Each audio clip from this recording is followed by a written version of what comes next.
Hi everyone, my name is Jennifer Trout. Today I wanted to share some best practices with you that I've gathered from some educators concerning communication consistency. There is no doubt that right now communication is key more than ever on a personal and a professional level, as many of us have moved into quarantine and programs have moved into distance education. Educators are using all forms of technology to stay connected with their students and each other. Communication consistency helps students stay on track with their coursework, sets expectations of when they need to be present and what needs to be accomplished independently, and it also helps keep stress levels down. How often an educator stays in communication with their student is definitely up to that educator, but also really depends on what the students need. Whether it be email, phone call, text, or virtual meeting, I would start by asking the student what works best for them. And to be honest, it may be an avenue that's completely new to you, but if it works for the students, I would definitely invest the time.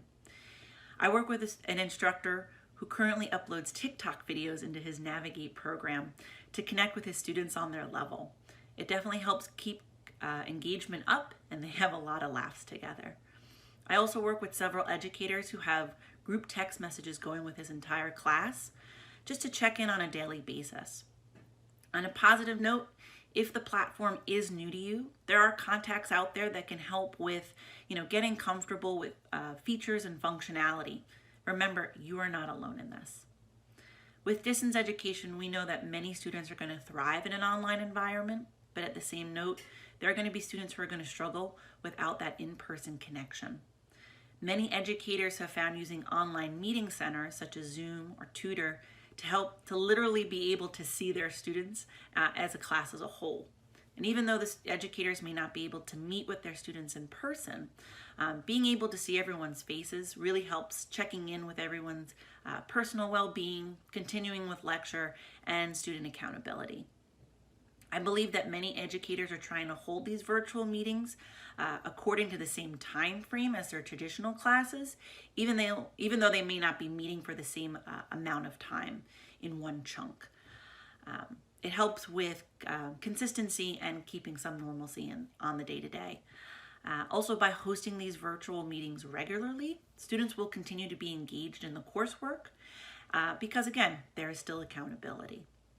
Educators are requiring their coursework to be done before the virtual meetings to ensure that the students are doing the work and also that they have that foundational knowledge under their belts so they are more engaged with problem-solving activities, working through case studies, and even just having enriching conversations.